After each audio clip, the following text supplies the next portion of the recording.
Hai guys, balik lagi di channel 8 Tutorial and Tips. Hari ini aku akan membuat sponge cake super lembut. Ini tanpa SP dan baking powder, tetapi hasilnya ini lembut dan empuk banget.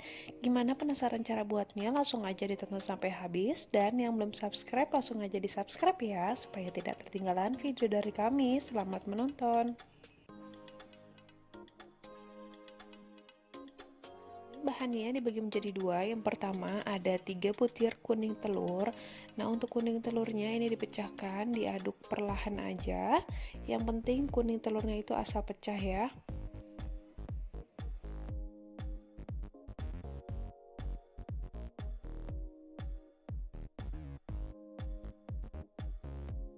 Kemudian masukkan 35 gram minyak. Ini minyak goreng yang biasa saya pakai.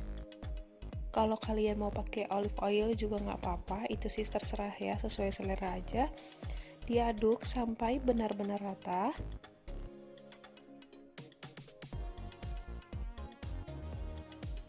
Kemudian masukkan 30 ml susu UHT. Nah, ini untuk susu UHT-nya harus suhu ruang ya, nggak boleh dingin. Diaduk sampai rata.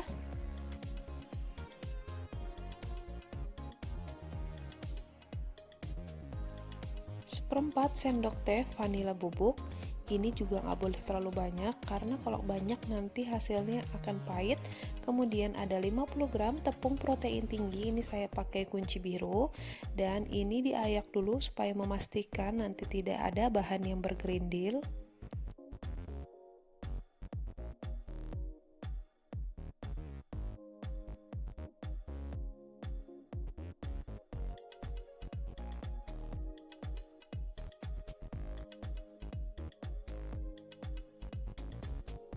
Kemudian diaduk hingga rata.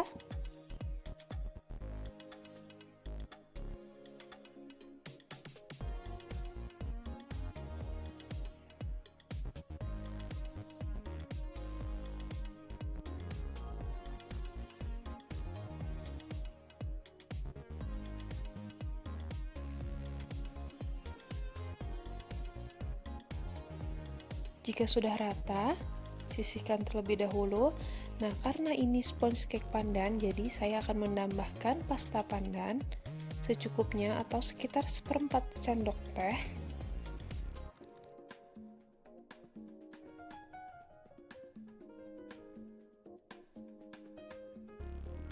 Aduk kembali hingga benar-benar semuanya rata.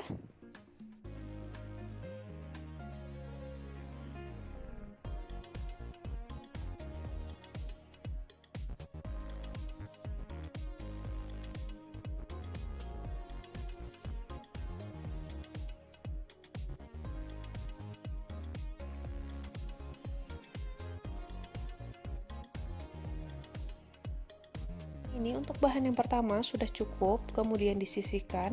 Untuk bahan yang kedua, ini ada 50 gram gula pasir. Ini ada cream of tartar. Kalau nggak ada cream of tartar, bisa kalian ganti dengan cuka atau 1 sendok makan perasan jeruk nipis. Terus ada 3 putih telur.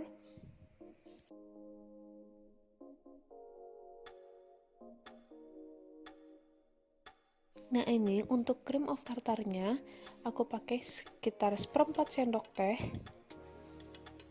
Seperti ini.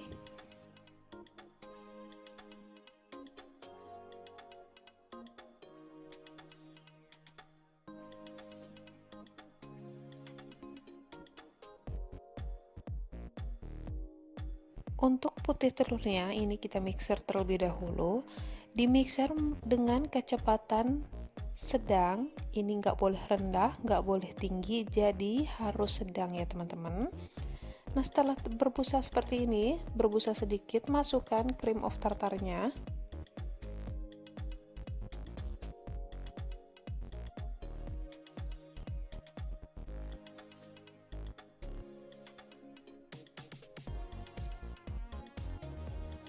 Mixer kembali hingga terus sampai berbusa.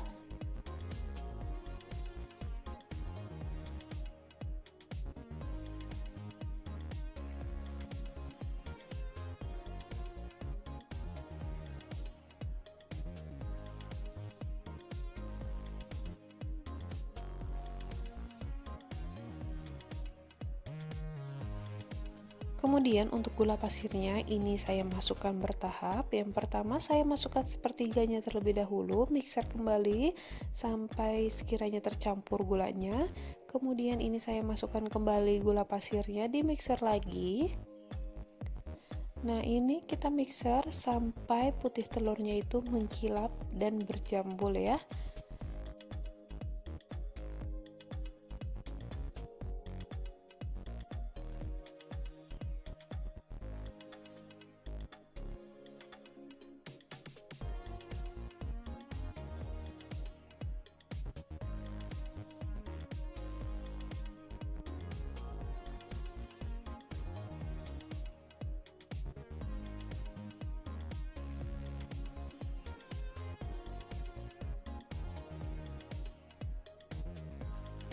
Dan ketika ditarik seperti ini, itu sudah kelihatan berjambul, namun masih terlalu encer, masih kurang kaku ini ya. Dan ini akan saya mixer lagi sebentar sampai benar-benar soft peak.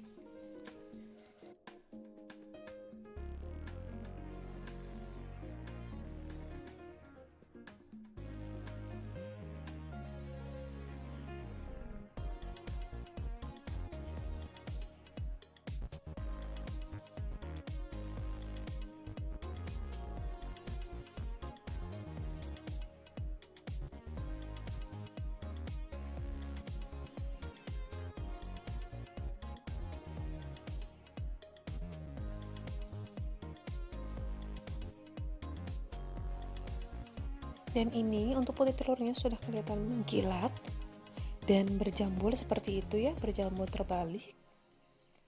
Udah soft peak tuh, seperti itu ya jambulnya. Dan kalau misalkan kita terbalikan seperti ini, itu tidak tumpah. Nah, kalau sudah seperti ini, itu artinya ini udah selesai kita mixer. Kemudian untuk adonan yang putih telurnya akan saya masukkan ke dalam adonan yang pertama, ke bahan yang pertama. Nah, tetapi ini akan saya bagi menjadi 3 bagian, 3 tahap untuk pemasukan putih telurnya. Jadi saya masukkan itu sedikit demi sedikit.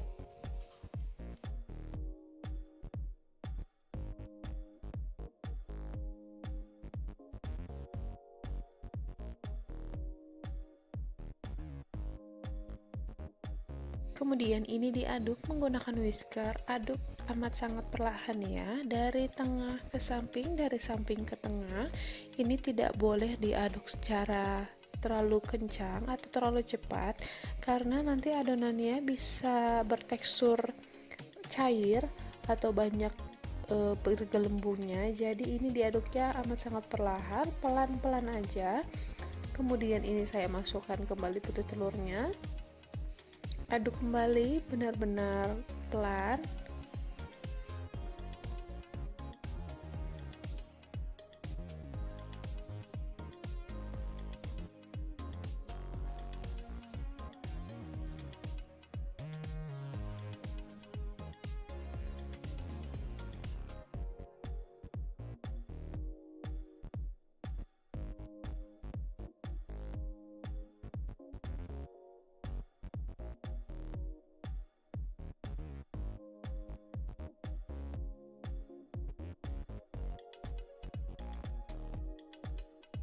Dan ini untuk tahap yang ketiganya, saya masukkan putih telurnya semua, diaduk kembali secara perlahan sampai semuanya ini rata.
Kemudian, jika sudah diaduk menggunakan whisker, pastikan kembali ini diaduk menggunakan spatula karena kelihatannya sudah tercampur, tetapi sebenarnya ini belum tercampur semua, makanya kita pastikan lagi aduk menggunakan spatula, diaduk dengan teknik aduk balik secara perlahan, pelan-pelan saja, harus sabar ya.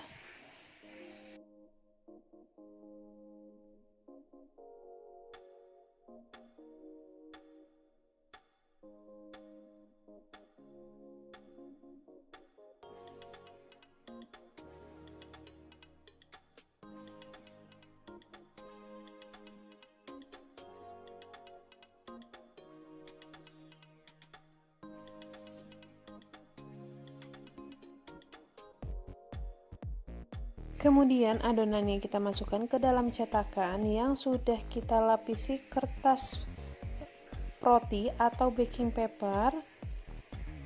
Nah, ini loyangnya saya menggunakan diameter 22 dan tingginya itu 8 cm.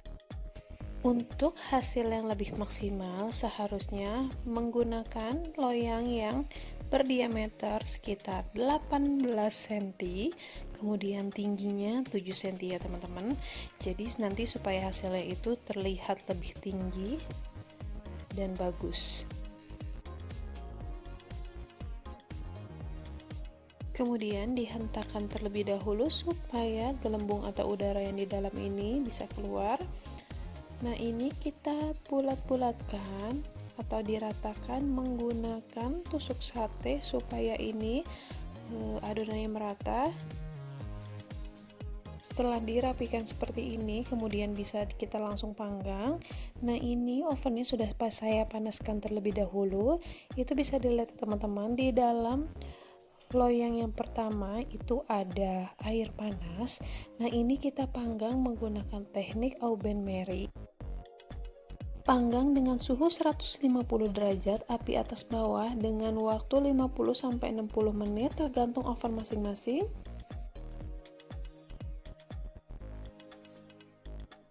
Setelah 15 menit kita panggang, kemudian ini ovennya kita buka sebentar selama 5 detik aja supaya ini suhunya benar-benar merata. Nah, itu sudah terlihat bagus warnanya dan teksturnya pun ngembang, bisa dilihat ya. Nah, kemudian ini langsung ditutup kembali.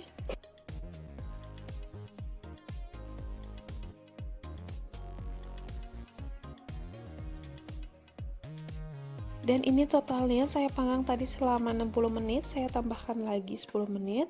Ini udah matang, kemudian bisa kita angkat.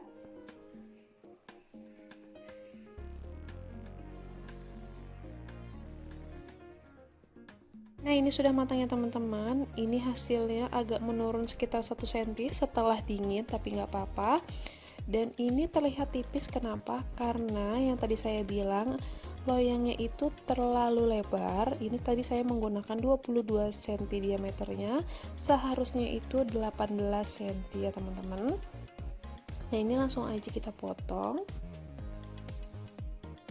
Nah, kelihatan ya dari pemotongannya bener-bener teksturnya lembut banget, gampang banget dipotongnya.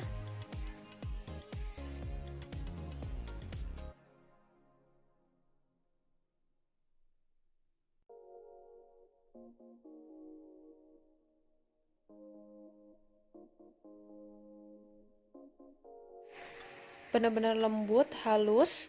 Ini tanpa SP dan tanpa baking powder ya. Dan sekian dulu video hari ini, semoga bermanfaat. Yang suka videonya langsung aja di like dan share ke teman-teman sosial media kamu. Sampai ketemu di video kami selanjutnya. Bye bye, terima kasih.